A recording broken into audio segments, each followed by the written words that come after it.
What is going on, everybody? Welcome back to another very exciting video on the Kansas Angling Experience channel. If you guys have already seen my post on the community part of YouTube, you all have seen that I did finally, after 4 years, buy a brand new boat. In this video today, we're gonna give you an entire walkthrough before I put it in indoor storage for the next 2 days, because unfortunately, we have one last round of winter weather and I'm gonna keep her indoors. So before that happens, we're gonna give you a full walkthrough of this video. Very excited about this, very excited about the boat. Let's get to it.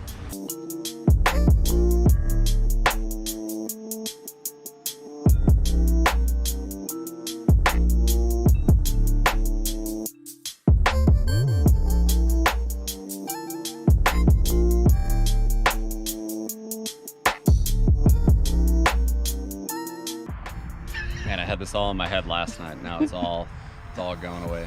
So if you guys are aware of kind of like what the boat market is like right now, it's kind of like the house market where boat prices are out of this world, even for used boats, just like the house market. So when I had the opportunity to potentially get into a new boat, as much as I wanted to stay with Alumacraft, unfortunately, fortunately, I really just had to jump into whatever deal I could get. This boat right here embodies 4 years of extremely hard work, and I'm not ashamed at all in any way, shape, or form to express my gratitude and thankfulness for the last 4 years of hard work that I've put in the fishing guide business to be able to afford this Crestliner 1850 Raptor right here. So in talking about the boat, everyone's like, oh, why didn't you go with a tiller? Why didn't you go with a glass boat? Well, there's a lot of reasons. As much as I love the tiller life, it's just more practical for me as a fishing guide 300 days out of the year to accommodate my clients as much as possible. I've never had a full windshield boat, never would probably want one, but I did compromise on this boat with the dual console boat. If anybody has fished with me before, you know that I like to go full send. I like to fish on days when probably 99% of the state is not fishing. I like to fish on big wind days, big wave days, and that's the days when the fish bite. So I did compromise with the dual console to make my clients just a little bit more comfortable in the boat. That being said, this boat is an 1850, meaning it's an 18.5-foot boat. My last Alumacraft Magnum 175 CS was in a 17.5-foot boat. If you guys just look right here at the depth of the boat, you can see it's a lot deeper than my Alumacraft was. It's a little bit wider and it's a lot longer. So I've got a lot more room in the boat, and that's what we're gonna get into right now. There's so many people on Facebook, Instagram, YouTube comments after the community post that were like, why didn't you go with a Ranger 621? Or why didn't you go with an Alumacraft Competitor 205 tiller? Bottom line is that I went with, just like everyone else should go with, something that they can get into, that they can actually afford. It's 2013. A lot of people have said they think this boat is brand new or a lot newer, but she's pretty crispy. So anyway, I just wanted to get all that information out of the way because there have been a lot of comments on social media as far as like, why I didn't go with this or why I didn't go with that. But those are the reasons. So without further ado, let's get on the other side of the boat, get in there, and I'll kind of show you around. All right, so let's start in the back of the boat first.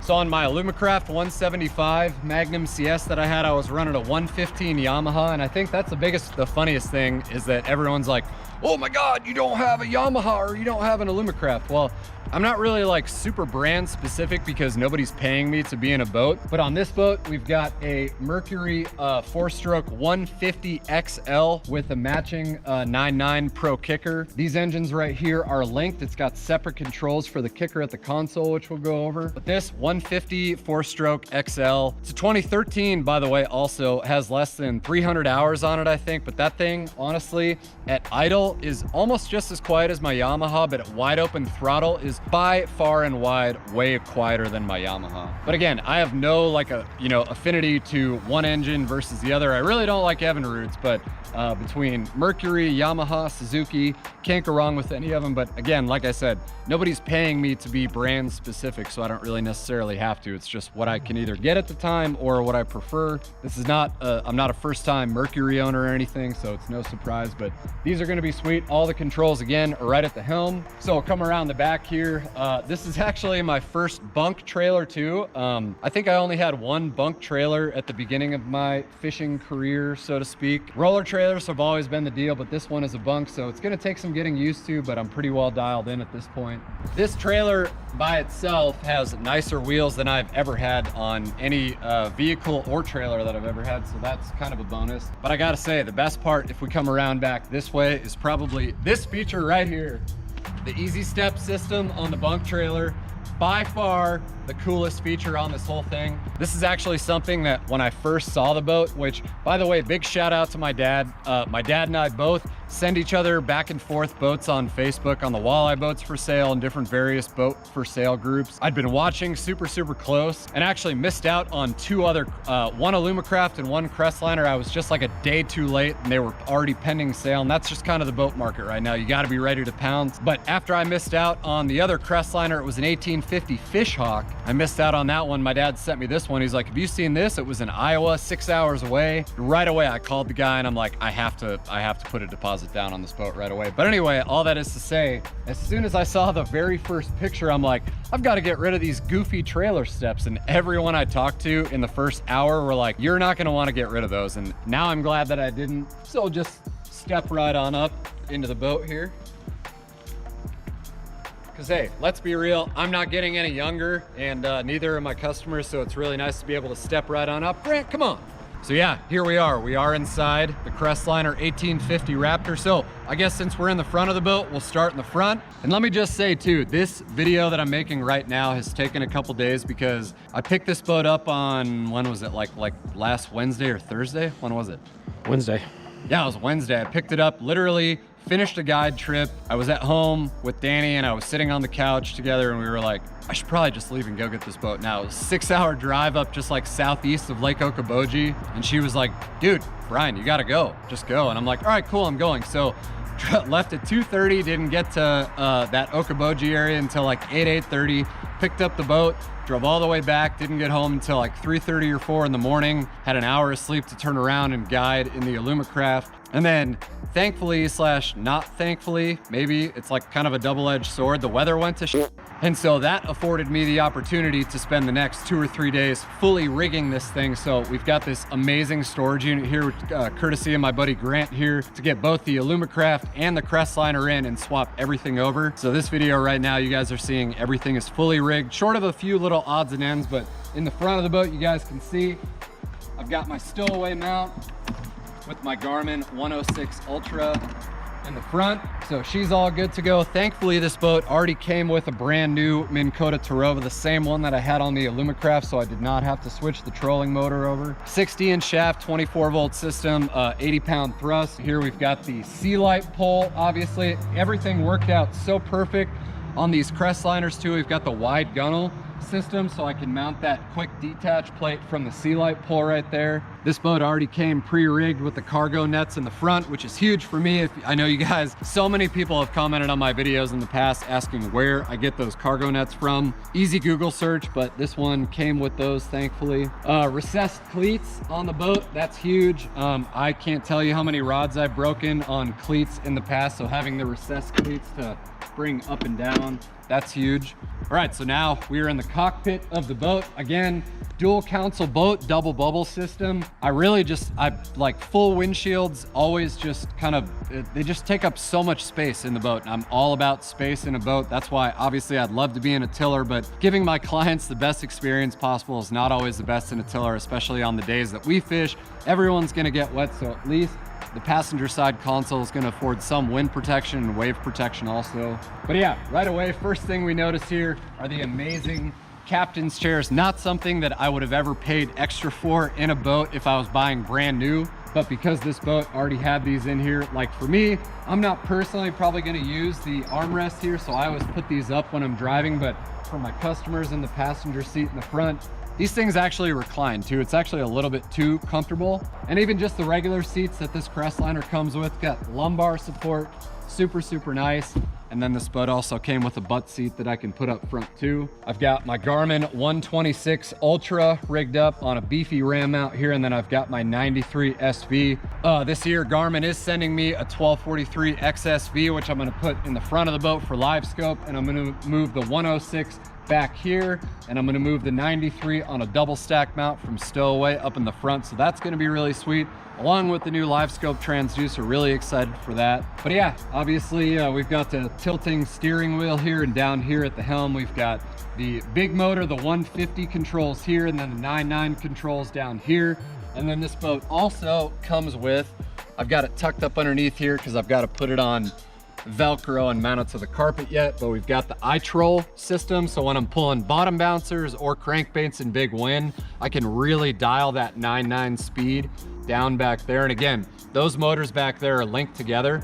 So all I really do is put the kicker down, get it straight, and then I put the Terova down, and I use my Terova to steer and control my speed. But that iTroll will really help in big wind too. So I'm really excited about that. We've just got to put some Velcro and then mount it somewhere up here in the console area. And then just other things too, on both the driver's side and passenger side, we've got a full area up here to rest stuff on. Then we've got drawers for storage down here.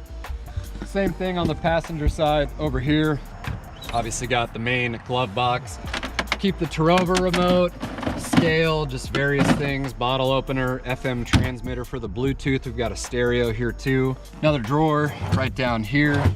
Super nice console area, real big and wide. But then probably easily one of my favorite parts about this whole boat, something that was not a compromise whatsoever for me, something that I was never gonna live without when buying a new boat, right here in the center rod locker. So yeah, this one right here and this model on the top, you can fit up to like almost maybe 7.5 foot rods. Unfortunately, I really haven't had the time to put my 7.5 foot rods in here, but right now, as far as the Fox Rivers go, everything on the top layer is all 7'3" medium lights, and then everything on the bottom is 7 foot mediums. I know the bottom you can only fit 7 footers, but what I'm gonna do and what I know is possible is I'm gonna put a broom all the way back to where the plastic cap is on the back side of those rod holders. And I'm just gonna kick it, and there's a whole plate back there, so I'll pop that back plate out, and then I can put all my trolling rods up there. I can put 7'6" rods up there. But if I had these rods right now in rod socks, I could fit twice as many rods as in there right now. But as far as what's below that, we've got our 2 deep cycle batteries, an onboard charger, which I'm gonna end up replacing here in the next couple days. But for a full-time fishing guide, multi-species fishing guide that carries, you know, so much gear at one time, especially fishing rods, like we might do crappies, wipers, walleyes in the same day. I've got to have a lot of rods in the boat. This rod locker was huge and I freaking love it. All right, so back here on the port side of the boat here, we've got the main live well in the back, which is the one that I'm gonna use. This one smells like walleyes right now because we had a couple walleyes in here this morning. And then side compartment over here, this is actually another rod locker. So I feel like once trolling season kind of kicks into gear, this one, as far as rods go, you can fit whatever size rods you want because it runs the length of the gunnel here. But right now I've got a bunch of tackle boxes. I've got my anchor light and my bow light up in there too, and just various random tackle stuff. But the best thing I like about this boat versus my Alumacraft is every inch of space in here is utilized for storage. So there's not anything wasted anywhere. So on the starboard side here, we've got another little compartment. This is where I keep all my rod holders. All my planer boards are tucked in there. All my trolling baits right now that I was able to fit in here for the meantime. My little accessories, we've got the tool holder right here. We've got lure organization situation. I don't know, but these are really slick. I've had them on every single boat that I've ever had. And obviously we've got the ocean bars right here for customers right in the back of the boat. Thankfully too, on this boat was pre-drilled for flush mount rod holders, which I did have on my Alumacraft Magnum 175 CS2. So all I had to do was pretty much switch out all the ram mount ones for the Scotty or Cabela's ones, and they use the same hole, so I can use all my rod holders. We've got 2, 4, 6, so when we run bottom bouncers, we can have 4 rods out. When we run planer boards, we've got our border rods here, our inside rods here, and some outside ones up there if we want to. Obviously, as far as like other random accessories, we've got speakers in the back of the boat. Those rod holders came on mine, but I've got another set of 6 rod holders to mount right here in the back of the boat, because I love, if I have to have rods out, especially trolling rods, I like to just put them straight up and down, no broken rods, nobody tripping or stepping over them. All right, so again, like I said before, the 150 and the 9.9 are linked together. When I first bought my Alumacraft 175 Magnum CS, the 115 did have a 9.9 matching Yamaha 4-stroke, but unfortunately, that 4-stroke was a pull start and it did not have power tilt. So I lived with it for as long as I could. And like at the time when I first bought it, I really wasn't doing a whole lot of trolling with the kicker. So I ended up selling it. I went a year or two without a kicker, and then I bought the Suzuki, the 9.9 Suzuki, a 2018. That was electric start and also had power trim. This one right here, it's got the whole 9 yards, but the kicker and the motor are linked together with a bar back there. So obviously when you're using the steering wheel, that bar connects them both. So if you're at the console and you're using that to steer, that works great like for big water trolling, for salmon trolling. But for me, on small Kansas waters, what I do is I just get the kicker down and I put the Terova down, get the steering wheel straight, and then use the Terova to steer and adjust my speed along with the iTroll. But yeah, when I'm trolling, I'm never at the helm. I'm always spending my time in the back of the boat watching customers. I'm watching all the rods and controlling everything with my Terova remote. So it kind of made sense to have a tiller at the time, but to have them linked the way that it came is just perfect. And obviously, again, it's got two separate controls right down here and then two separate keys, big motor and kicker right there, so I can just fire it right up. So yeah, I think the only thing that I haven't really gone over is the bow area, so let's kind of move up to the bow area. We've already went over the center rod locker, but there's a live well in the back of the boat, and then there's another live well in the front of the boat on the starboard side. Up here, that's live well number 2. Right there, that one's plugged off for now because usually the bigger one is in the back of the boat. And then on this side, right here, this one is actually a cooler. This right here is going to be good for lots of sodas and waters. But yeah, huge benefit having cooler in the boat right there, or you can just throw your trash in there too. And then up here on the port side, again, just more additional storage. This is kind of where I keep all my life jackets. I've got my musky bumper in here, tool set, got inflatable bumpers in here too for the dock. Just additional storage. But then on this side, this is where all the magic happens for live scope. So on this side right here, this is where I opted to mount all of my live scope stuff. So as you guys can see, I've got the black box mounted up against the left side of the compartment here, and I've got my DeWalt battery system right up there. Just keep the Terova foot pedal in here in the meantime, and then obviously my extra batteries, but still plenty of storage yet to put stuff. I think I'm gonna get an extra little battery holder right there for my extra batteries that can just sit right there. But all that wiring just ran perfectly right up there. And then I guess in the bow, the one thing I like about all the Crestliners too is it's got this little storage kind of open compartment right there, just a little tray. So I've got an Allen wrench to adjust my live scope transducer if needed, just the scissors, and then right here, it's just a little bait well. We've got this one plugged off, but it's got an aerator in here. That's got my US2 adapter cable if I ever wanted to hook that up right there. I've got it disconnected right now, like you guys can see, but that'll make another nice little cooler too for a 6-pack of soda or water. Trolling motor, again, one thing I cannot stress enough is for added insurance for trailering down the road or in big water, always putting a ram mount just to support that shaft on the trolling motor. So, but yeah, I think as far as everything goes on the inside of the boat, that's pretty much it. I am so excited and so happy for this boat. Again, like I said before, shameless self props. It's something that I've literally been saving for ever since I bought my Alumacraft 4 years ago. I was very fortunate to just like anything in the market right now, homes or boats or cars or trucks or anything, right place, right time. But again, hard work pays off. It's something that I tried to like kind of play down at first when I first started thinking about it, and like, oh, well, everybody buys new shit all the time. But for me, this one I really worked hard for, and that was either gonna go towards a new home for Danny and I and our family, or a new boat for Kansas angling experience. And fortunately / unfortunately, we're gonna wait a year for the home part, but I was able to get into a new boat this year, and it's gonna be so freaking awesome. I've already been in it twice now on guide trips in the last 2 days since we finished rigging it. And again, I still have just like a few little odds and ends things, like rod holders in the back of the boat down there on the deck, a couple extra additional cup holders, because the ones in the front right here are big enough for like a Yeti, but the ones in the back are only big enough for a can. So just little stuff like that. But I think it's gonna be freaking awesome. Obviously all that hard work is attributed from my full-time guide service running almost 300 trips a year, but the other half of it is you guys. I guess the one thing I forgot to officially mention in this video that I mentioned in the last couple of videos, because we were kind of like teetering on hitting 20,000, but